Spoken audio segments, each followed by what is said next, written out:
Hate speech and harassment online. Be it on TikTok, Instagram or X, women all over the world are targeted, but especially politically active women. And it all follows a similar pattern. But why, and what can we do about it? Hidden behind a computer screen, people seem to lose their inhibitions. Some use shocking and brutal insults they would never dare to say to someone's face. The German politician Franziska Brandmann knows this all too well and often receives comments like this. You piece of trash. You stupid political failure. Miserable, filthy cunt. Shut your damn disgraceful mouth and get out of politics. That's pretty nasty. Would you want to receive something like this? The wording of online hate speech is as universal as the phenomenon itself. Its objective is to silence politically active women. Gloria Awoba from Kenya, Supriya Srinath from India, and Miriam Bregman from Argentina. The three politicians have all experienced hate speech on social media and know just how personal it can get. We should rape your son, we should kidnap your son and, rape him, chop him off in bits and pieces. Those really affect me. Gloria Awoba is a senator in the Kenyan parliament. She's faced a lot of hate online, especially during her recent pregnancy. The narrative that has been a couple of months is that if you want to know that men are animals, imagine there is a man that has slept with Senator Gloria and made her pregnant. It's an experience Supriya Srinath knows all too well. She's the spokesperson for India's largest opposition party. Hate speech, particularly targeting women, is never hate speech. It's always hate mixed with sexual violence. A woman is never trolled for her ideology mostly. The first few things that the troll writes is, they will body shame you, they will talk about they will talk about physical, sexual violence against you. They will go after your children. For Supriya Srinath, online trolling targeting women reflects how they are treated in society. Hate speech aims to undermine women in leadership roles. The goal is to constantly degrade you, to make you feel terrible so that you stop expressing your opinions. They're especially bothered by women's opinions. Miriam Bregman is a prominent left-wing political figure in Argentina. A few years ago, her cell number was leaked in far-right online groups. She soon began receiving threats. For Miriam Bregman, the fight against hate speech isn't just about surviving it. It's about changing the conversation so the next generation can lead without fear. Gloria Awoba urges women and girls to stand their ground. She wants to promote a cultural shift and silence offenders. If you succumb to it, it's mostly because of the shame that they try to put on you. And I always tell people, dare to be shameless. When you are shameless, nothing will take you out of the race because you are shameless. Supriya Srinath takes all the hate and threats and uses them to fuel her fight. Being in public life, you've got to have a tough skin. And I have a very, very tough skin. I have a very tough mental makeup. None of this dissuades me. Because I am not going to be threatened and I care two hoots about what an anonymous bot has to say about me. An anonymous person with 20 followers will say something sexually apprehensible against me, doesn't threaten me. While it's inspiring to see these women fight the hate, the anonymous keyboard warriors are everywhere. Be it in Argentina, Kenya, India, or Germany. They try to degrade and intimidate women online, and some regions of the world are more affected than others. These figures stem from a 51-country survey.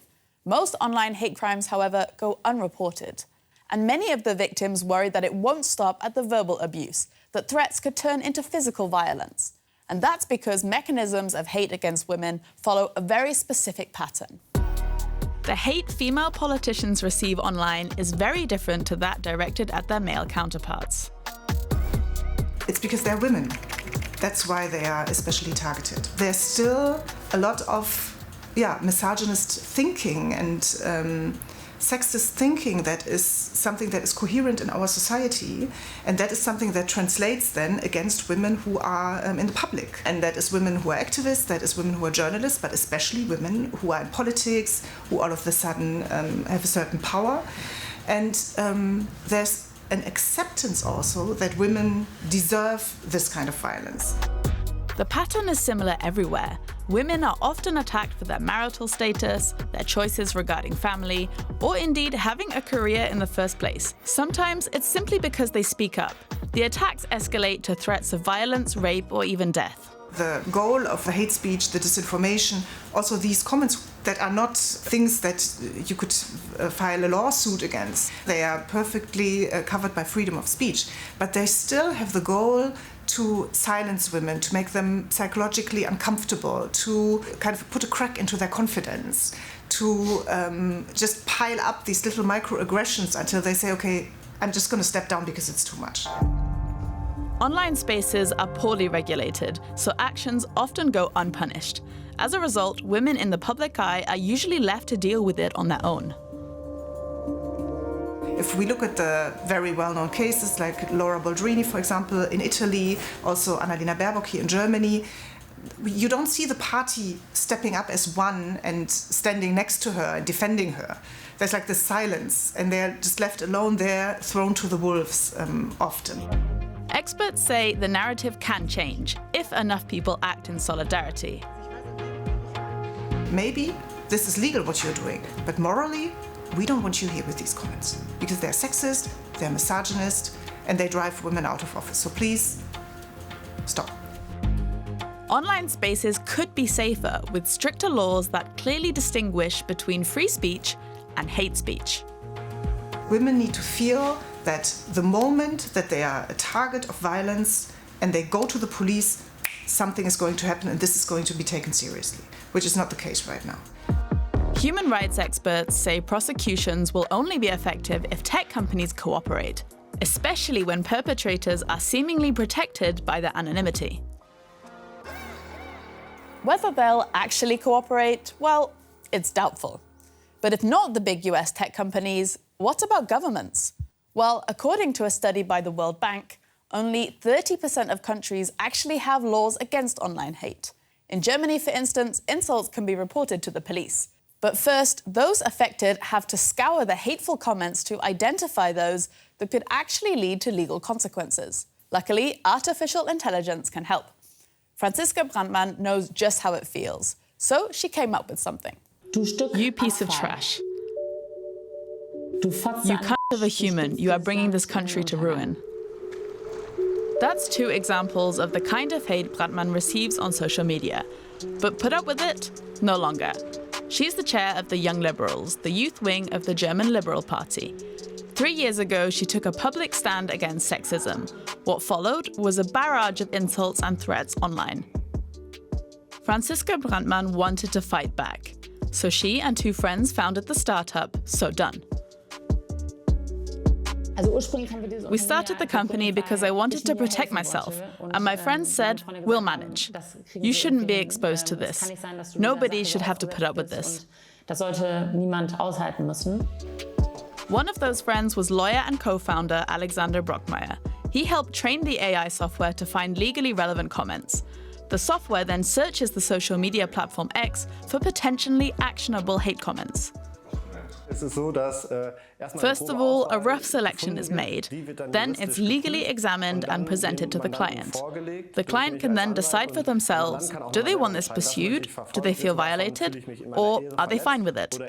And when they have made their decision, we go to the state prosecutor and file a criminal complaint. Franziska Brandmann and So Done have one goal: to put an end to hate speech. In Germany, politicians like the Green Party's Robert Habeck or activist Daniela Seperi are already endorsing the startup and its associated law firms. It's a glimmer of hope. We're having an impact, and we can tell because people are being convicted for their crimes. They might even apologize for the statements they have made. And victims no longer feel that when they post something, they are totally at the mercy of everything that comes next. In just 2 years, So Done has initiated over 8,000 cases, all to put an end to online hate speech. The politician has shown us fighting back can work. And it's empowering to see it done online, of all places. But more about So Done. We spoke to the third co-founder to find out. how does it actually work? Data scientist Marcel Schliebs developed the AI-supported software that So Done is based on. It scans through comments on social media, flagging any potentially criminal content. The AI is already very good at identifying many examples. The software scans publicly accessible comments for its clients. It searches for groups of words that constitute known criminal offences, like insults or incitement to hatred and violence. Thanks to judicial databases, it is constantly learning. But one problem remains, and it's not a technical one. In all honesty, there is not yet much legal precedent in this area. When it comes to punishable online insults, threats, and hate crime, we are actually leading the way in creating this precedent. The AI software uses semantic vectors. That means that similar terms are grouped together. This way, it also discovers new, potentially punishable words. They are then catalogued for inspection. Sexist insults like cunt or slut are filed in one space. Next, words like whore or skank. They have completely different letters but are semantically very similar. Of course, that's not enough to say it's also a criminal offense to use this word, but it is helpful for pre-sorting, to then go over it again and take a closer look. The final legal check is still performed by human beings, though. Sometimes the internet feels lawless. Franziska Brandmann and her team are working to change just that. Hate speech and intimidation on the web is a major problem because when women's voices are silenced, it not only harms representation, diversity of opinion, and the exchange of ideas, but also democracy itself. So what can you do? Well, hate speech is easy to report, even if it's just on the platform itself. It's time for all of us to take a stand, call out online and offline hate, and support women in the crossfire. Let us know what you think and leave a comment. That's all from us today. We'll see you next time on Shift.